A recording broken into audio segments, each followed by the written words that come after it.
अस्सलाम वालेकुम। News first में मैं आज़म अली खान यूसुफजई। सबसे पहले हेडलाइंस पर नजर डालेंगे।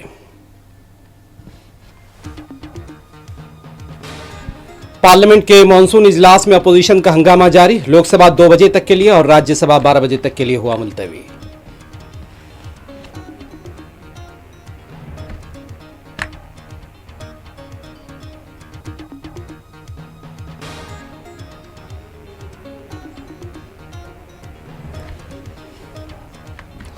हिंदुस्तान पर 25% अमरीकी टैरिफ का इतलाक, एक हफ्ते के लिए मौखर। 7 अगस्त से टैरिफ का होगा निफाज।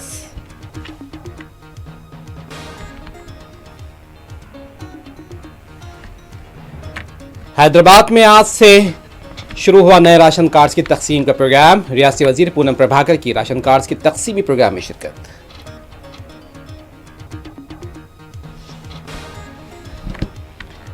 इजरायली हमलों में आज मजीद 10 फलस्तीनी शहीद। 24 घंटों में 91 फलस्तीनियों की शहादत। अमरीकी वफ्द आज करेगा गजा का दौरा।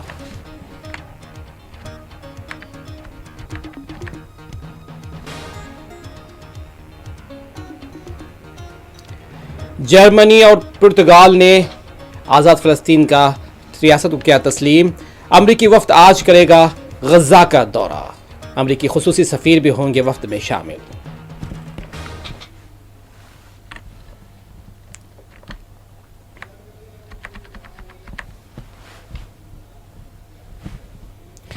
पार्लियामेंट का मानसून इजलास जारी है, ताहम अपोजिशन की जानिब से पार्लियामेंट के दोनों ऐवानों में एहतजाज का सिलसिला भी जारी है। आज जो ही लोकसभा और राज्यसभा की कार्रवाई शुरू हुई, अपोजिशन ने बिहार में SIR मामले पर नारेबाजी शुरू की और हंगामा हुआ। हंगामों को देखते हुए लोकसभा स्पीकर ओम बिरला ने ऐवान ज़ेरीन की कार्रवाई दोपहर 2 बजे तक के लिए मुलतवी कर दी, जबकि ऐवान बाला राज्यसभा की कार्रवाई को 12 बजे तक के लिए मुलतवी कर दिया गया था। रुकने पार्लियामेंट मानिकम टैगोर ने तहरीक इल्तवा पेश की और SIR पर हंगामी बहस का मुतालबा किया। उनका कहना था कि बिहार में 65 लाख वोटरों की बड़े पैमाने पर हक़ राय दही से महरूमी मोदी हुकूमत की तरफ से आइन और जमहूरियत पर जानबूझकर हमला है। उन्होंने कहा कि मोदी हुकूमत ने इलेक्शन कमीशन का इस्तेमाल करते हुए मुल्क की जमहूरियत पर यह हमला किया। इस बीच अपोजिशन इंडिया ब्लॉक के अरकान पार्लियामेंट जुमा को 10:30 बजे पार्लियामेंट में मुकर द्वार के सामने एहतजाज भी किया है।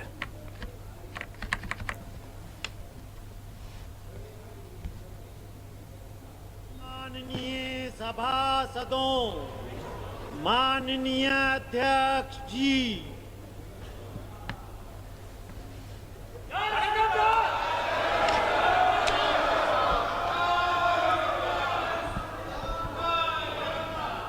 प्रश्नकाल क्वेश्चन नंबर 181 श्रीमती लवली आनंद।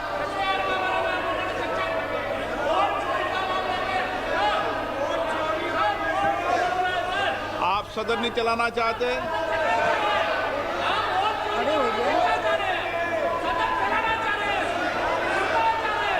सदन की गरिमा को बनाए रखें माननीय सदस्य।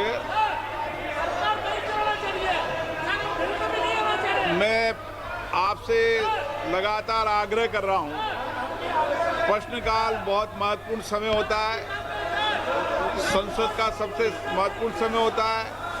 माननीय सदस्य अपनी बात को उठाते हैं। मैं आपसे आग्रह करता हूं कि आप सदन की सीट पर बैठे हैं। माननीय सदस्य का हक है, अधिकार है। आप इस तरीके से नारेबाजी तख्तियों से माननीय सदस्यों का अधिकार नहीं छीन सकते।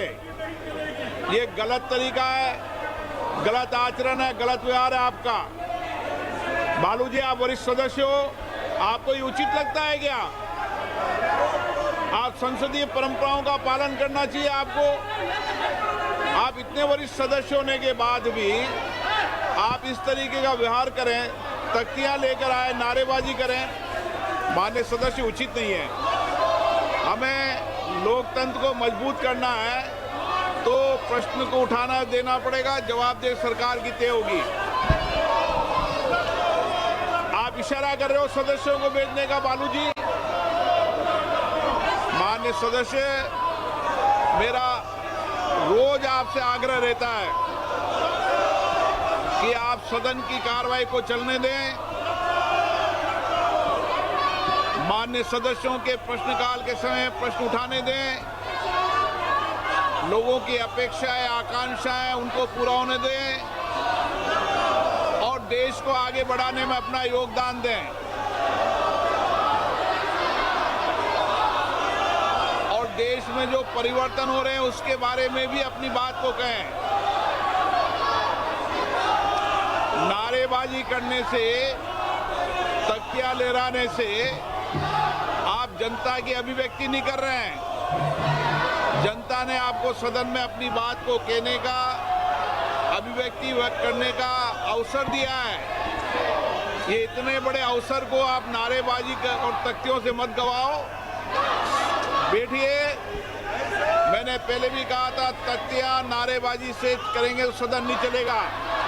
सदन की कार्रवाई आज 2 बजे तक के लिए स्थगित की जाती है।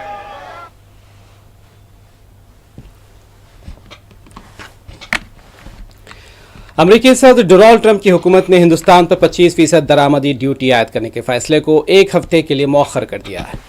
यह फैसला सदर ट्रंप के गुज़िश्ता हफ्ते जारी करदा एग्जीक्यूटिव ऑर्डर के तनाजुर में सामने आया है, जिसके तहत अमेरिका ने बड़े तिजारती खसारे और कौमी सलामती को जवाज़ बनाकर कई ममालिक पर भारी टैरिफ आयद करने का ऐलान किया था।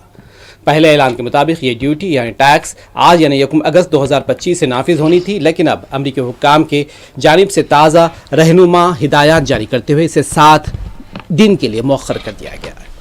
नई हिदायत के मुताबिक हिंदुस्तानी मसनूआत प्रोडक्ट्स पर 25% टैरिफ 7 अगस्त 2025 से मौसर होंगे। यह फैसला एक ऐसे वक्त पर सामने आया है जबकि अमेरिका और हिंदुस्तान के दरमियान तिजारती ताल्लुकात में गैर यकीनी कैफियत बढ़ती जा रही है। हिंदुस्तान, जो अमेरिका का एक अहम तिजारती शराकतदार है, अब 1 अगस्त से मौसर होने वाले भारी टैरिफ से आर्जी तौर पर बच गया है।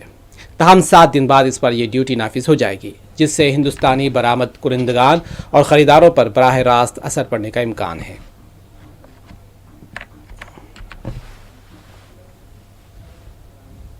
India, in addition to its 25% tariff rate, would pay an additional penalty because of its support of Russia. What is that additional penalty? And are other countries facing the same threat? Well, we're negotiating right now, and it's also BRICS. You know, they have BRICS, which is basically a group of countries that are anti the United States, and India is a member of that, if you can believe it. It's an attack on the dollar, and we're not going to let anybody attack the dollar. So it's partially BRICS, and it's partially the trade situation. It's the deficit. We had a tremendous deficit. So, as you know, Prime Minister Modi is a friend of mine, but they don't do very much business in terms of business with us. They sell a lot to us, but we don't buy from them. You know why? Because the tariff is so high. They have one of the highest tariffs in the world. Now they're willing to cut it very substantially, but we'll see what happens. We're talking to India now. We'll see what happens. It doesn't matter too much whether we have a deal or whether we charge them a certain tariff, but you'll know at the end of this week. August 1st is a very big day for this country because money is going to pour into the United States like we've never seen before. Are you still open to negotiate with India on the tariff front? Well, we're talking to them now. We'll see what happens. Again, India was the highest or just about the highest tariff nation in the world, and one of the highest, 100 points, 150 points or percentages. So India was one of the highest in the world. They had won 175%, and higher than that. You know, there's another higher one is Canada. Canada they've been charging our farmers 200%, 300%, 400% for years, and nobody did anything about it. But India is one of the highest, so we're going to see. We're negotiating with. वज़ीर-ए-आज़म नरेंद्र मोदी अपने पार्लिमानी हल्के वाराणसी का दौरा करने वाले हैं। वज़ीर-ए-आज़म मोदी तकरीबन 2200 करोड़ रुपए मालियत के तरक्याती प्रोजेक्टों का संग बुनियाद रखेंगे और इफ्तिताह भी करेंगे। इस मौके पर वज़ीर-ए-आज़म मोदी एक जलसे आम से खिताब भी करेंगे। किसानों की बहबूद के लिए एक अहम कदम उठाते हुए वज़ीर-ए-आज़म वाराणसी से वज़ीर-ए-आज़म किसान की 20वीं किस्त भी जारी करेंगे और इसके तहत मुल्क भर में 20,500 करोड़ रुपये से ज़्यादा 9 करोड़ 70 लाख से ज़ायद किसानों के बैंक खातों में सीधे मुंतकिल किए जाएंगे। इस तरह स्कीम के तहत फराहम की जाने वाली रकम की मकदार 3,90,000 करोड़ रुपये से ज़्यादा हो जाएगी। वाराणसी में सड़क राब्तों को बेहतर बनाने की खातिर वज़ीर-ए-आज़म मोदी बुनियादी ढांचे के कई अहम प्रोजेक्ट्स का कल इफ्तिताह करेंगे और संग बुनियाद भी रखेंगे।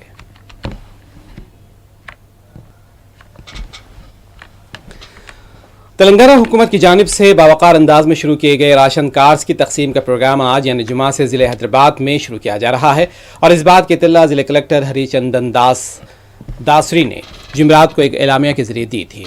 उनका कहना था कि जुमा को सुबह 10 बजे बंजारा हिल्स या बंजारा भवन बंजारा हिल्स, दोपहर 12 बजे जिमखाना मैदान के रूबरू, 3 बजे हबीब नगर, फातिमा नगर कम्युनिटी हॉल और रहमत नगर में ज़िला इंचार्ज वज़ीर पूनम प्रभाकर मुस्तहिकीन में राशन कार्ड्स तकसीम करेंगे। मजीद तफसीलात के मुताबिक हफ्ते को सुबह 10 बजे अंबरपेट, दोपहर 12 बजे मुशीराबाद और 3 बजे सिकंदराबाद हलकों में कार्ड्स की तकसीम की जाएगी। इसी तरह इतवार को सुबह 10 बजे चार मीनार, दोपहर 12 बजे कारवान, 3 बजे चंद्रायन गुट्टा हलकों में राशन कार्ड्स की तकसीम के प्रोग्राम में रियासती वजीर पूनम प्रभाकर शिरकत करेंगे। कलेक्टर के मुताबिक इस मरहले में 55,378 नए राशन कार्ड्स की तकसीम से 2 लाख से ज़्यादा अफराद को फ़ायदा होगा, जबकि पुराने कार्ड्स में मुस्तहिकीन के इजाफे से 2,32,000 से ज़्यादा अफराद को राशन की सहूलत हासिल होगी।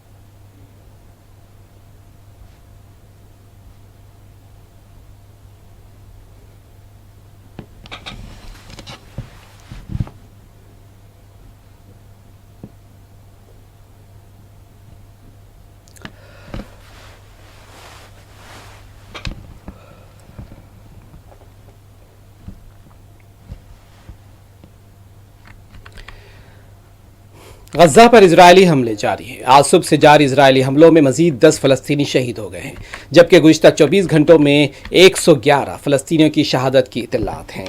इस बीच गज़ा की वज़ारत दाखिला और कौमी सलामती ने एक अहम बयान जारी किया है और कहा है कि काबिज़ इजराइल को शदीद तनकीद का निशाना बनाते हुए कि वो दानिस्ता तौर पर गज़ा में अफरा तफरी को फ़रोग़ दे रहा है और इसका मकसद बैनुल-अक़वामी इमदाद की मुनज़्ज़म तरसील में खलल डालना और फ़लस्तीनी आवाम को क़हत के दहाने पर ज़िंदा दफन करना है।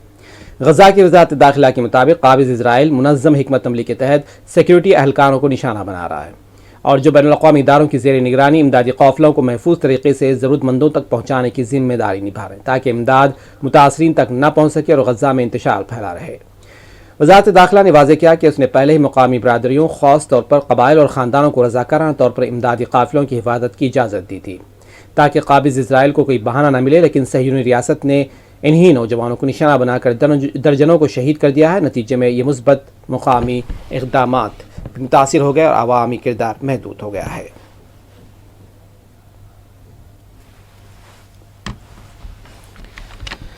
इस बीच अमरीकी वफ्द आज गज़ा का दौरा कर रहा है। व्हाइट हाउस की प्रेस सेक्रेटरी ने इस बात की तस्दीक की है कि अमेरिका के खुसूसी एलची सफ़ीर आज गज़ा का दौरा करेंगे और खुराक की तकसीम के मराकज़ का जायज़ा लेंगे। व्हाइट हाउस की प्रेस सेक्रेटरी ने कहा है कि विटकॉफ इसराइल में अमरीकी सफ़ीर के साथ इलाके का दौरा करेंगे और मज़ीद खुराक की फराहमी और गज़ा के मुकामी बाशिंदों से मिलने के मनसूबे को महफूज बनाएंगे, ताकि संगीन ज़मीनी सूरत हाल के बारे में दुरुस्त हक़ाइक़ से मुतालिक़ आगाही हासिल की जा सके।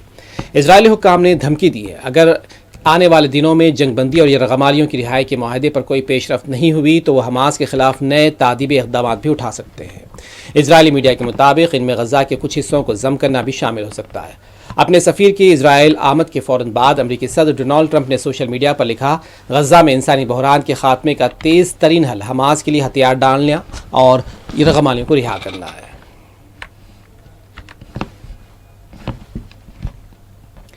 बरतानिया और फ्रांस के बाद मजीद यूरोपीय मुल्कों ने फ़लस्तीन को तस्लीम करने का इशारा दे दिया। पुर्तगाल के वज़ीर ख़ारजा ने कहा कि वह आइंदा माह के आगाज़ में फ़लस्तीन को तस्लीम करने की तैयारी में और मगरबी एशिया की सूरत हाल को करीब से मॉनिटर कर रहे हैं। वज़ीर ख़ारजा ने कहा कि पुर्तगाल एक खुद मुख्तार मुल्क है और उसकी पॉलिसी दूसरे मुल्कों से नहीं जुड़ी है। उधर जर्मन वज़ीर ख़ारजा ने भी कहा है कि अगर 2 रियासती अमल के लिए मुज़ाकरा शुरू नहीं हुए तो जर्मनी फ़लस्तीन को तस्लीम करने के लिए गौर करने पर मजबूर होगा। वाज़ेह है कि इससे कबल बरतानिया, फ्रांस, कनाडा और माल्टा भी अक़वाम मुत्तहिदा के जनरल असम्बली इजलास में फ़लस्तीनी रियासत को मशरूत तौर पर तस्लीम करने का ऐलान कर चुके हैं।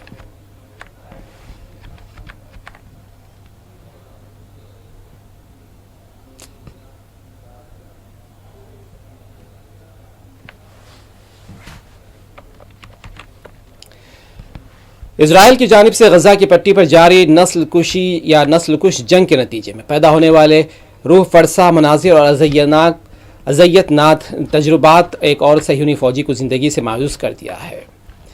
बताया जा रहा है कि जो नस्ल कुश जंग के नतीजे में जो हालात पैदा हुए हैं और जो अज़य्यतनाक तजुर्बात देखने को आए हैं, इससे एक और सह्यूनी ने खुदकुशी कर ली है। जंग में हिस्सा लेने वाले रिजर्व फौजी ने खुदकुशी कर ली, जिसके बाद जुलाई के महीने में खुदकुशी करने वाले काबिज इजरायली फौजियों की तादाद अब 7 हो गई है। काबिज इजराइल के फौजी ने इतला दी है कि फासर शटाइन नामी 24 साला रिजर्व फौजी ने गुज़िश्ता रोज़ अपनी ज़िंदगी का खात्मा किया है और काबिज फ़ौज के 401 बख्तर ब्रिगेड के साथ इनखला की यूनिट में खिदमात अंजाम दे रहा था। उसने 300 दिन से ज़्यादा अरसे से गज़ा पर मुसल्लत की गई दरंदगी के इस जंग में बतौर तिब्बी इमदाद फ़ौजी खिदमात सर अंजाम दी हैं। इजरायली रेडियो के मुताबिक वो इंतहाई सख्त अज़ियतनाक मनाजिर से गुजर चुका था, जिनमें ज़ख्मियों और लाशों को मैदान जंग से निकालना शामिल था। उसने अपनी आखिरी ड्यूटी मई के आखिर में मुकम्मल की थी। और आखिर में हेडलाइंस पर नज़र डालते हैं।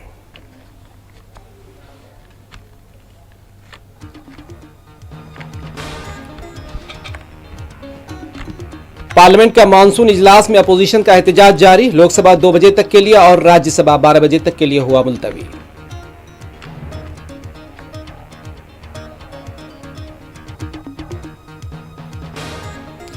हिंदुस्तान पर 25% अमरीकी टैरिफ का इतलाक 1 हफ्ते के लिए मौखर। 7 अगस्त से टैरिफ का होगा निफास।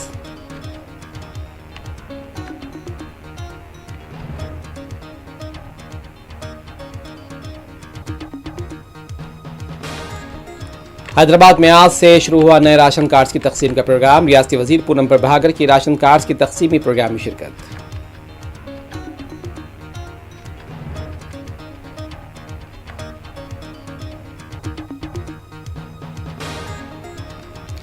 इजरायली हमलों में आज सुबह मजीद 10 फलस्तीनी शहीद। 24 घंटों में 91 फलस्तीनियों की शहादत।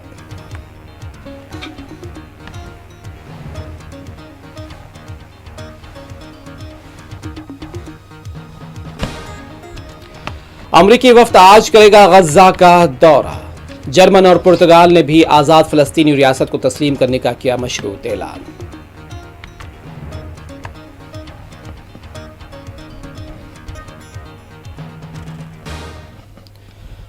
न्यूज़ फर्स्ट में बस इतना ही। आज़म अली खान यूसुफजई को दें इजाज़त। खुदा हाफिज़।